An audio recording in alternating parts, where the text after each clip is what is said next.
Meskipun berada di kelas smartphone entry level, tapi kehadiran Redmi 12 yang baru aja resmi diluncurin Xiaomi beberapa waktu yang lalu ini harus diakui sangat menarik. Dengan kehadirannya, smartphone ini di kelas entry level ngebuat naik kelas. Dan di video kali ini saya mau bahas handphone yang udah saya pakai sebagai daily driver selama 1 minggu terakhir.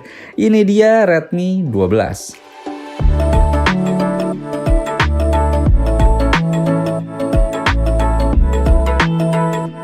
Walaupun ada di kelas entry level, tapi secara desain Redmi 12 punya desain yang menurut saya nggak kelihatan kayak handphone murah yang desainnya terkadang ngebosonin dan nggak menarik ya.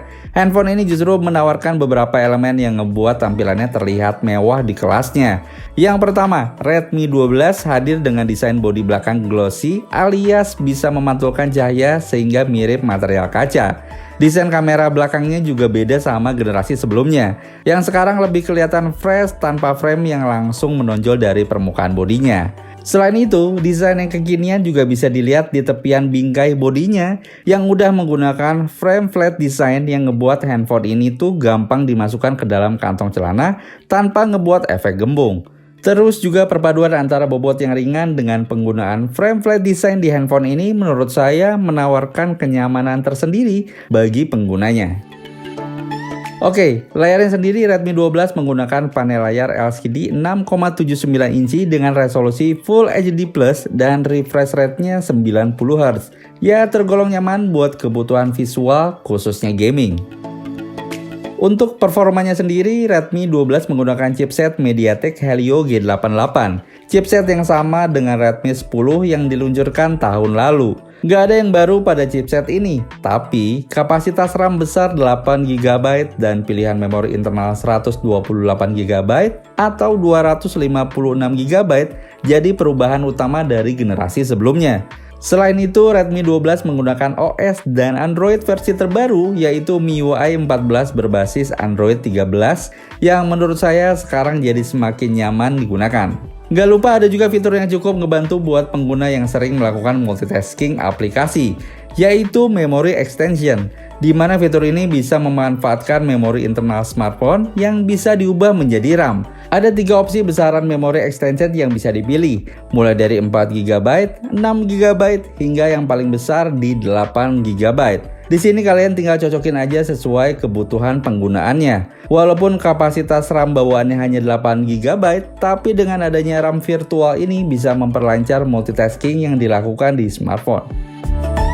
Oke, dalam pengujian skor AnTuTu Benchmark versi 10, handphone ini punya performa yang cukup baik melalui hasil uji yang ada dengan perolehan skor benchmark di 288 ribuan poin. Selain itu buat gaming testnya, di sini juga saya udah coba mainin game PUBG Mobile dengan settingan grafik, balance, dan frame rate-nya ultra. Redmi 12 bisa ngejalanin game ini dengan frame rate yang cukup smooth. Overall, selama main game ini dalam waktu sekitar 1 jam lamanya, saya merasa cukup nyaman dan impresif dengan performa yang ditawarkan.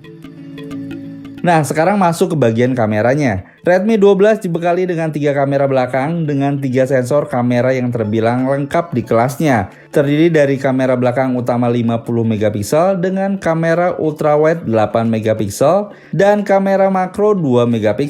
Sedangkan buat kamera depannya, Redmi 12 menggunakan sensor 8MP.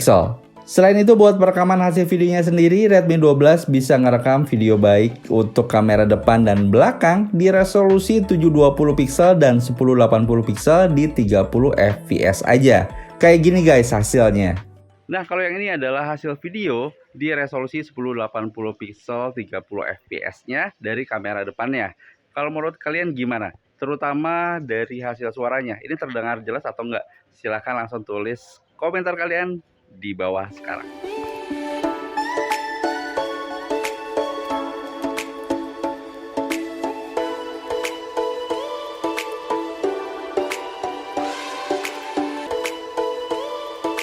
Secara keseluruhan menurut saya Redmi 12 punya kualitas foto yang cukup baik di kelasnya. Kamera handphone 2 juta ini bisa ngasilin foto secara baik dalam kondisi siang hari atau cahaya yang cukup. Berikut beberapa contoh hasil foto yang saya ambil menggunakan kamera Redmi 12. Check this out.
Oke, untuk daya tahan hidupnya, Redmi 12 dibekali dengan baterai berkapasitas 5000 mAh yang udah didukung dengan charger 18 watt yang udah tersedia dalam paket penjualannya. Berdasarkan pengalaman saya saat menggunakan smartphone ini sebagai daily driver, dengan kapasitas baterai yang ditawarkan cukup memberikan keleluasaan untuk penggunaan secara multitasking ya, mulai dari main game, foto, atau nonton video tanpa takut baterai akan cepat habis. Buat waktu lama pengecasannya sendiri, Redmi 12 dari keadaan 0% sampai 50% butuh waktu selama 1 jam.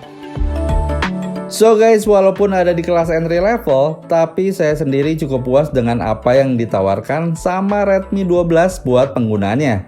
Di kelas dan harganya, handphone ini punya performa yang bisa diandalkan untuk penggunaan harian dengan kapasitas RAM dan memori internal yang besar. Stabil dengan MIUI 14 yang udah lebih baik dari versi sebelumnya dan hadirnya kamera ultrawide. Sekian buat video kali ini. Kalau menurut kalian sendiri gimana? Langsung aja tulis di kolom komentar di bawah.